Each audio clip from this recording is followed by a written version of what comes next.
Comment toucher 2000 € par mois de revenus passifs? Mythe ou réalité, les revenus passifs sont un sujet qui passionne de plus en plus de personnes et qui revient régulièrement dans les vidéos, dans les publicités, sur Internet. Qui n'aimerait pas pouvoir gagner de l'argent sans avoir à travailler? Donc dans cette vidéo, je vais vous présenter 17 idées de revenus dits soi-disant passifs, parce qu'il est très important de garder les pieds sur terre et de ne pas se faire d'illusions. Les revenus passifs ne sont pas une solution miracle pour devenir riche du jour au lendemain. Ils nécessitent du travail, de la discipline et de la patience. Donc si on vous promet le contraire, fuyez et ne vous retournez pas. Donc dans cette vidéo, je vais explorer 17 possibilités de revenus passifs et voir comment les mettre en place avec vous. Je vous donnerai également mes conseils pour réussir, car au final, j'exploite déjà pas mal d'éléments qu'on va voir ensemble. Donc on va voir bourse, donc version ETF, version stock picking, SCPI, private equity, crowdfunding immobilier. Voilà, donc ce sont déjà des classes d'actifs sur lesquelles j'investis personnellement. Crowdlending, finance décentralisée, donc la DeFi avec les crypto-monnaies, le minage de crypto-monnaies, l'immobilier physique, la location de parking, laverie, voiture, formation en ligne, créer et racheter un site internet, création de contenu, écrire une newsletter. Ça aussi, c'est des choses que je fais. J'ai une formation en ligne avec S'investir.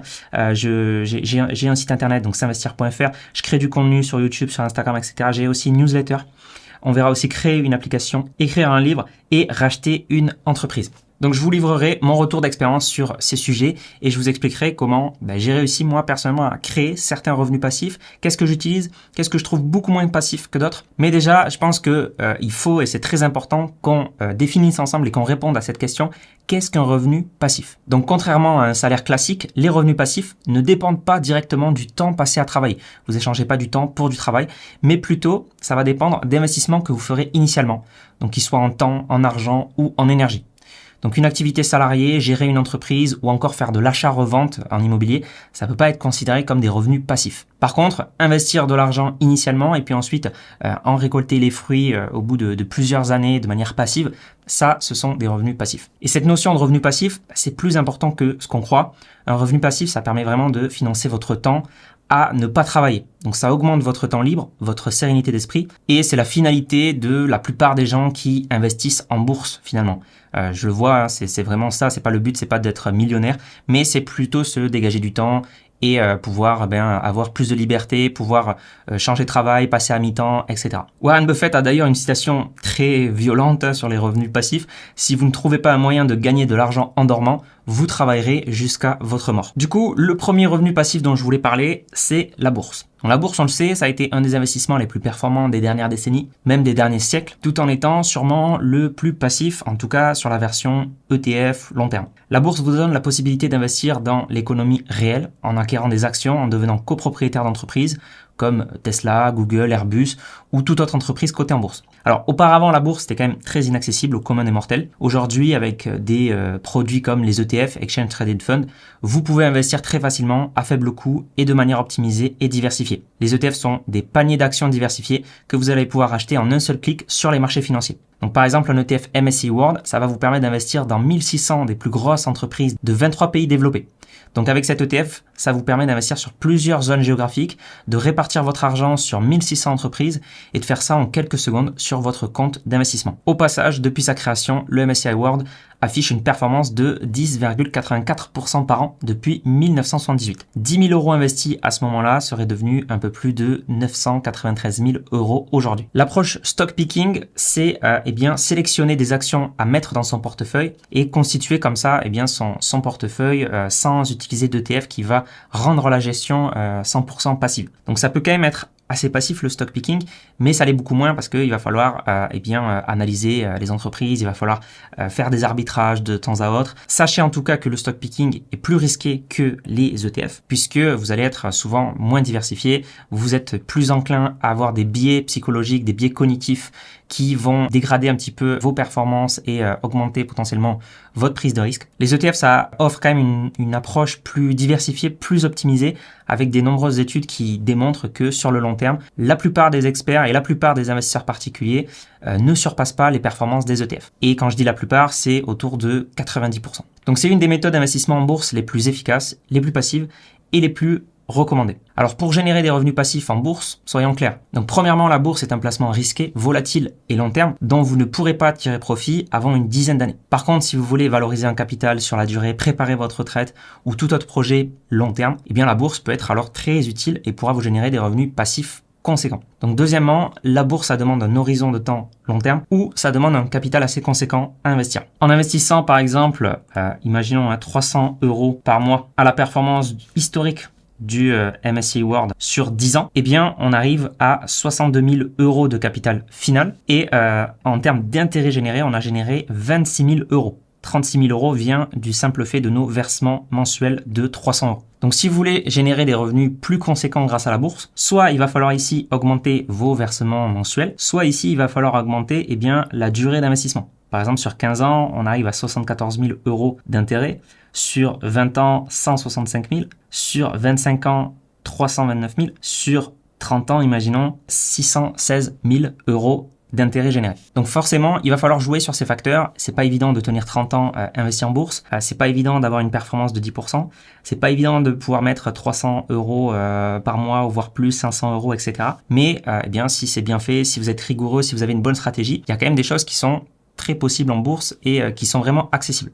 Du coup, si on reprend un petit peu le tableau de comparaison, en termes d'accessibilité, j'ai juste mis attention parce que ça demande du temps au début pour se former, il faut bien être au courant des risques, etc. Mais sinon, c'est vraiment accessible à tous, c'est-à-dire qu'en bourse, on peut commencer à investir avec seulement 10 €. La bourse, c'est vraiment pour moi un pilier majeur d'investissement. C'est un des piliers majeurs aussi pour la grande majorité des clients que j'accompagne dans mon activité de conseiller financier parce que c'est un des investissements les plus performants et les plus passifs. Personnellement, la bourse, ça me sert à valoriser mon patrimoine plutôt que à me verser des revenus passifs. Donc, je réserve les revenus passifs à d'autres solutions que je vais vous présenter ensuite. Donc sinon, il est tout à fait possible de se créer une source de revenus passifs grâce à la bourse, mais c'est très important de comprendre les risques, de se former pour avoir les connaissances nécessaires. Donc si vous souhaitez aller plus loin pour investir en bourse, vous trouverez en description un lien vers ma formation gratuite de 7 jours pour développer votre patrimoine, vous créer une source de revenus passifs et avoir toutes les connaissances nécessaires afin de naviguer avec confiance en bourse. C'est le premier lien en description si vous voulez accéder à cette formation offerte. On va maintenant parler d'une source de revenus passifs que j'affectionne particulièrement, ce sont les SCPI, Sociétés civiles de placement immobilier. Donc le principe des SCPI est très simple. Des investisseurs vont investir dans cette SCPI et la société de gestion va ensuite pouvoir acheter des biens immobiliers pour les investisseurs. Et le fait qu'il y ait plusieurs investisseurs va faire qu'il va y avoir une force de frappe beaucoup plus importante. Et la SCPI va pouvoir acheter des centres commerciaux, des entrepôts, des cliniques, des EHPAD, des biens immobiliers que vous, tout seul, en tant que particulier, vous n'aurez jamais eu accès. Donc ça va vous permettre donc de diversifier vraiment votre patrimoine sur le plan immobilier professionnel. Ça va vous permettre aussi de mutualiser les risques. En général, les SCPI ont plusieurs locataires, ont plusieurs biens immobiliers. Donc, je prends l'exemple de la SCPI Néo. Elle a 217 millions de capitalisation. Donc, ça veut dire qu'on est vraiment investi sur plusieurs biens. Et encore, c'est une petite SCPI. Il y a des SCPI qui dépassent le milliard d'euros de capitalisation. Elle a 31 actifs immobiliers. Elle a une surface totale de 181 000 mètres carrés. Vous voyez ici, elle a 126 locataires. Elle a investi sur plusieurs pays, alors surtout sur des bureaux. Ici, on n'est pas sur une SCPI diversifiée. Donc, on a des SCPI aussi qui sont très diversifiées. Ici, c'est une SCPI de bureau. Donc, comme la bourse, l'investissement initial, ça va être de l'argent. Ensuite, ça va être très passif puisque la société de gestion va tout gérer pour vous moyennant des frais. Je parlais de Néo tout à l'heure. Néo n'a pas de frais de souscription, par exemple, mais derrière, il y a des frais de gestion à payer. Ça va vous générer des revenus assez rapidement. Donc en général, il y a juste un délai de jouissance, c'est-à-dire en général, c'est 6 mois. Au bout de 6 mois, vous commencez à toucher vos loyers. Contrairement à la bourse où vraiment on a dit que c'était long terme, on ne pouvait pas en profiter tout de suite. En termes d'accessibilité, ça va juste vous demander du temps au début pour bien sélectionner vos SCPI, surtout en ce moment, et bien créer votre portefeuille de SCPI. Donc c'est là aussi où nous, parfois, on intervient avec notre cabinet de conseil en investissement, où on peut créer un portefeuille bien optimisé, fiscalement aussi, au niveau des frais, etc. pour nos clients. Et d'où vient la création de revenus? Ça vient de la prise de risque que vous prenez. Vous allez être rémunéré ensuite pour cette prise de risque. Un peu comme la bourse, ça reste un investissement, surtout un investissement en termes d'argent. Quatrième idée, c'est le private equity. Donc investir dans des sociétés qui sont non cotées. Donc là aussi, ça peut être très passif. Ça dépend comment vous investissez en private equity. Mais si vous choisissez des fonds, par exemple, attention aux fonds parce qu'il y a plein de frais, etc. Mais si vous choisissez bien vos fonds, ça peut être très passif. Mais vous pouvez aussi avoir une approche active du private equity, un peu comme le stock picking. Ça va être des revenus long terme aussi, ça va pas être des revenus à court terme. En termes d'accessibilité, ça va vous demander du temps au début. Et voilà, comme les autres investissements, la création de revenus vient de la prise de risque. Plus importante d'ailleurs, private equity est plus risqué que les autres classes actives qu'on a vues précédemment. Le crowdfunding immobilier, donc ça c'est aussi un revenu qui peut être très passif. Donc là on va investir sur des porteurs de projets qui vont investir eux en immobilier, donc que ce soit des marchands de biens ou des promoteurs immobiliers. Alors attention aussi actuellement, surtout sur les promoteurs immobiliers qui opèrent dans le neuf, il y a de grosses perturbations sur le marché. Mais voilà, ça peut être aussi très très passif. Les revenus sont assez court terme. En général, c'est des projets qui durent 12 à 24 mois. Donc moi, j'investis pas mal sur le crowdfunding immobilier. Et c'est vrai que pour des placements, alors ça reste risqué, mais pour des placements court-moyen terme, ça peut être très intéressant. Donc attention quand même à bien sélectionner vos projets. Accessibilité, ça demande du temps au début pour bien comprendre les tenants, les aboutissants, bien sélectionner ces plateformes. Et ça reste un investissement, donc c'est une prise de risque. Donc le crowdlending, c'est presque pareil que le crowdfunding immobilier, mais au lieu d'investir sur des porteurs de projets en immobilier, vous allez investir sur des entrepreneurs, peu importe un petit peu tout secteur d'activité, où vous allez aussi financer des prêts à la consommation à des particuliers. Donc là, il y a quand même, je trouve, plus de risques avec le crowdfunding immobilier parce que derrière, il n'y a pas le sous-jacent du bien immobilier qu'on achète. Donc ça manque un petit peu pour moi de sous-jacent, mais voilà, c'est une classe d'actifs qui existe, qui est aussi très risquée, qui peut être rémunératrice et qui peut être rémunératrice assez rapidement. Septième idée, c'est la finance décentralisée. Alors, finance décentralisée, c'est aussi une forme d'investissement où là, on va prêter notre argent sur des pools de liquidité ou sur des services comme du borrowing ou du lending, donc de l'emprunt sur des crypto-monnaies. Donc attention, moi je mets quand même deux petits signalements ici sur la passivité parce que je trouve pas ça hyper passif dans le sens où c'est un écosystème qui est en constante évolution, qui évolue très très rapidement et il faut être vraiment très au fait et très à jour de ce qui se passe. On a vu par exemple des protocoles comme le protocole Encore qui versait 20% de revenus annuels sur un stablecoin, donc sur une crypto-monnaie qui était stable et qui s'est complètement cassé la figure ensuite parce que il y avait plus d'argent tout simplement pour rémunérer ces 20%. Alors il y a eu des problèmes aussi sur l'UST, etc. Mais si vous n'êtes pas au courant de ce qui se passe réellement, les sous-jacents, etc., vous pouvez vraiment prendre des risques inconsidérés. Et c'est pour ça aussi que je mets revenus, attention, parce que voilà, les revenus, c'est quand même beaucoup moins stable que les autres classes d'actifs qu'on a vues précédemment, qui ont quand même montré beaucoup plus d'antériorité et qui ont quand même beaucoup plus fait leurs preuves. En termes d'accessibilité, donc voilà, c'est accessible à tout le monde avec un petit billet, 10 euros, 100 euros, on peut déjà investir. La création de revenus vient de la prise de risque. Donc pour la finance décentralisée, je mets quand même deux petits bémols parce que pour moi la passivité c'est pas très très passif. Alors sauf si vous déléguez à une entité, une entreprise qui va faire ça pour vous. Par exemple une entreprise PSAN qui va être donc enregistrée auprès de l'AMF, qui va faire ça pour vous. Là, ça peut être très passif et il peut y avoir des revenus un petit peu récurrents s'ils arrivent à générer des choses sur des stablecoins, par exemple. C'est quand même possible de faire des choses en finance décentralisée. Alors ensuite, on a le minage de crypto-monnaies. Donc là aussi, ça va dépendre de comment vous investissez. Est-ce que vous minez vous-même vos crypto-monnaies? Donc là, ça peut demander vraiment de l'investissement au départ pour acheter des cartes graphiques, etc. Ou est-ce que vous déléguez ça à une entreprise qui va faire ça pour vous, moyennant des frais de gestion? Donc attention aussi à la passivité, si vous faites tout vous-même, ça va pas être évident et ça, il va falloir se tenir à jour. Avant, on avait l'Ethereum, le Bitcoin. L'Ethereum ne fait plus de minage, par exemple, donc il a fallu basculer sur Bitcoin. Il va falloir aussi être au fait au niveau technologique, avoir les bonnes cartes graphiques, etc.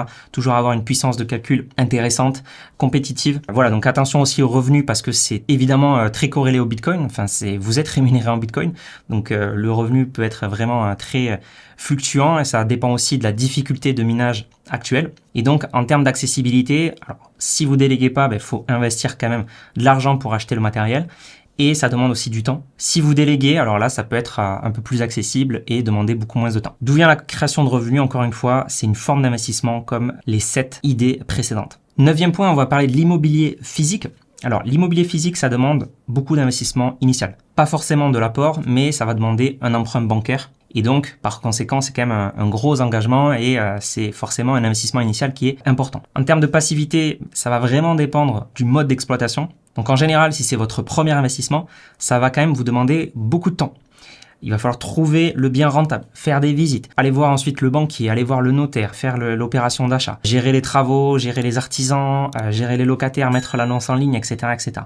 Donc c'est pas du tout passif l'immobilier physique, en tout cas quand on débute. Alors ensuite, si on devient quand même un peu plus gros, si on commence à avoir fait plusieurs investissements, on peut déléguer. Ou si on veut déléguer aussi dès le départ, C'est possible, moyennant des frais qui vont forcément grignoter votre rentabilité, votre cash flow, etc. Donc en termes de revenus, effectivement, si vous faites les choses bien, il y a vraiment moyen de générer des revenus en immobilier physique, même actuellement, même avec des taux élevés, parce que il faut prendre en compte plus que le cash flow, il faut prendre en compte l'enrichissement latent. Donc si votre locataire rembourse les intérêts du prêt, mais aussi une partie du capital du bien immobilier, eh bien vous êtes en train de vous enrichir, puisque vous êtes en train d'acquérir net, sans prêt, vous êtes en train vraiment d'acquérir une partie de la propriété, qui va du coup vous appartenir sans avoir un prêt en face. Donc ça, c'est des revenus, ça s'appelle l'enrichissement latent. Forcément, c'est pas quelque chose que vous touchez dans votre compte bancaire, mais vous commencez à devenir réellement propriétaire du bien.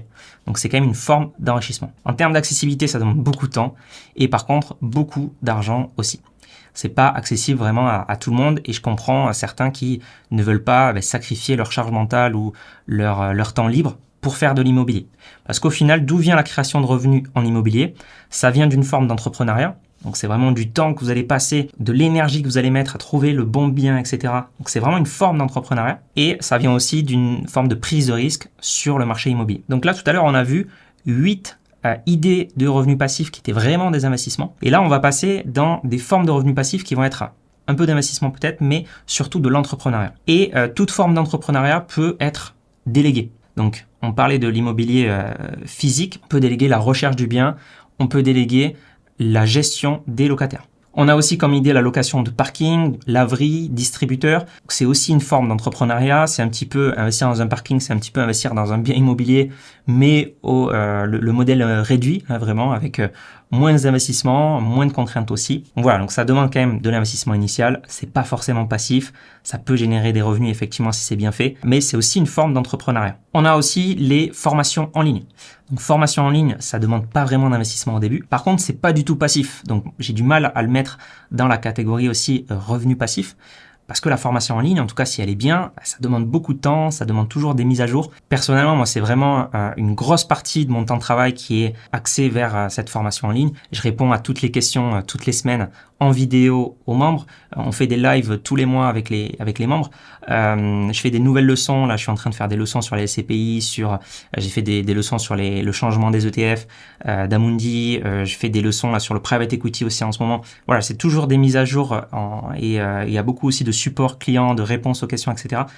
Donc c'est une forme d'entrepreneuriat. Par contre, je trouve pas ça passif. Alors sauf si vraiment vous faites les choses très très mal et vous faites du copier-coller et puis après il y a aucune gestion des clients ensuite derrière et puis aucune mise à jour, etc. Alors là oui, peut-être ça peut être passif. Par contre aussi en termes de revenus, je pense que il y a des gens pour qui ça marche très très bien et c'est ce qu'on voit aussi sur les réseaux. C'est ces gens-là qu'on va voir. Par contre, il y a plein de gens qu'on voit pas, qui ont tenté des choses, qui ont malheureusement échoué et qui n'ont pas réussi à générer des revenus. Donc ça aussi, c'est un petit peu comme toutes les formes d'entrepreneuriat. Il y a des gens qui réussissent, il y a des gens qu'on voit et on se dit waouh, tout est possible. Mais il y a aussi le biais du survivant parce qu'il y a les gens qu'on ne voit pas, qui ont échoué, pour qui ça n'a pas marché, mais qu'on n'entendra jamais parler parce qu'ils vont pas le dire sur les réseaux ou en tout cas s'ils le disent, on va pas forcément les entendre. Donc en termes d'accessibilité, quand même, ça demande beaucoup de temps. C'est vraiment beaucoup de temps. Moi, je sais que j'ai passé 4 à 5 mois pour faire la première version de ma formation. Ensuite, je l'ai remise à jour. J'ai mis une version 2 où j'ai passé 3 mois encore, je pense, à tout refaire parce que j'étais pas 100% satisfait encore. Donc voilà, ça demande quand même beaucoup de temps. Ça demande aussi beaucoup de jus de cerveau finalement. 12e idée, créer ou racheter un site internet. Donc là, ça demande pas beaucoup d'investissement si c'est vous qui le créez. Par contre, ça demande beaucoup d'investissement si vous l'achetez. Alors moi, j'ai un site internet. Voilà, je vous le dis direct, c'est pas passif non plus. Donc si vous voulez ranker en termes de SEO, donc dans les recherches Google, arriver dans les premières positions, ça demande beaucoup de travail au quotidien, de nouveaux articles, etc. Nous, on écrit pas mal d'articles sur le site, à peu près deux par semaine. En termes de revenus, voilà, c'est un petit peu comme toute forme d'entrepreneuriat. Il y a des gens qui vont exploser et qu'on va voir. Il y a des gens qui vont échouer et qu'on ne verra pas. Donc attention au biais du survivant aussi sur les revenus. Et en termes d'accessibilité, voilà, ça demande aussi pas mal de jus de cerveau. Ça demande aussi beaucoup de temps. J'aurais pu mettre les emojis temps ici. Et ça demande de l'argent si vous rachetez un site internet. Alors, il y a une plateforme assez connue justement pour racheter des sites internet. C'est Dotmarket. Et sur Dotmarket, on peut racheter des sites de contenu, des SaaS, des sites e-commerce, du dropshipping. Voilà. Donc, par exemple, en site de contenu, on peut voir guide sur l'expatriation pour les musulmans. Alors voilà, il y a vraiment de tout et n'importe quoi. Avis et guide sur l'univers du café. Alors ça a été vendu. Site proposant des produits gratuits, voilà, site informationnel sur la dépression nerveuse. Donc si vous y connaissez rien en dépression nerveuse ou en expatriation pour musulmans par exemple, ça va être compliqué de reprendre ce site internet. Donc pour moi, c'est pas forcément passif, c'est pas accessible à tout le monde. Donc faut pas se faire de fausses idées sur ça. Ensuite, on a la création de contenu, YouTube, Instagram, etc. Là aussi, ça demande une expertise, c'est une forme d'entrepreneuriat. C'est pas du tout passif, je peux vous le dire, hein, sur YouTube, quand je fais des vidéos, ça demande beaucoup de temps, c'est vraiment aussi une grosse partie de mon travail. Donc revenu, attention, biais survivant, passivité, non, pour moi c'est pas passif. Et je le vois aussi sur ma chaîne YouTube, si j'arrête de faire des vidéos pendant 2-3 semaines, la courbe commence à doucement bien baisser, la courbe des revenus. Donc voilà, faut faire attention à ça. Et je peux vous montrer d'ailleurs en totale transparence combien je gagne sur YouTube. Vous voyez, donc sur les 90 derniers jours, j'ai gagné autour de 6200 €, donc c'est quand même très très bien. Vous voyez, donc à chaque fois qu'il y a une petite emoji, ça veut dire que j'ai publié une vidéo. Donc c'est pas passif dans ce sens-là. Et puis vous pouvez voir aussi, donc en août, voilà, je gagne à peu près 2000 € par mois grâce à YouTube. Donc c'est quand même de très beaux revenus YouTube.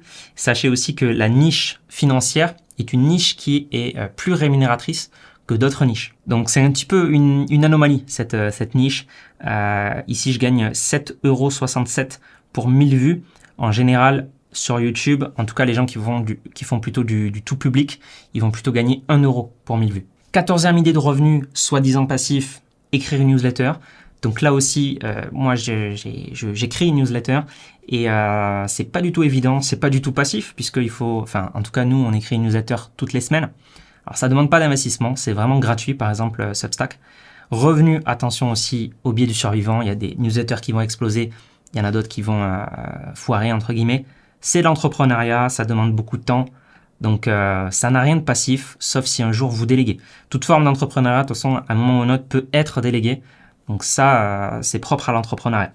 Mais au début, forcément, c'est pas passif. Créer une application, donc de la même manière, c'est vraiment de l'entrepreneuriat. Il y a un côté où on va beaucoup travailler au début pour sortir l'application. Et une fois que l'application est sortie, on travaille moins. Il y a un côté finalement où c'est différé. Donc on travaille maintenant et ensuite on a des revenus en différé.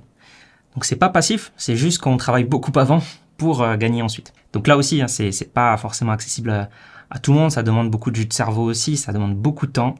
Un petit peu comme écrire un livre. C'est des revenus différés. On travaille beaucoup au début pour écrire le livre et ensuite on gagne les revenus. Mais ça n'a rien de passif non plus là-dedans. Donc sauf si vous avez un ghostwriter qui écrit pour vous et que vous déléguez cette forme d'entrepreneuriat. Dernière idée, racheter une entreprise. Donc là aussi, entrepreneuriat, prise de risque, ça demande beaucoup de temps, beaucoup d'investissement au départ.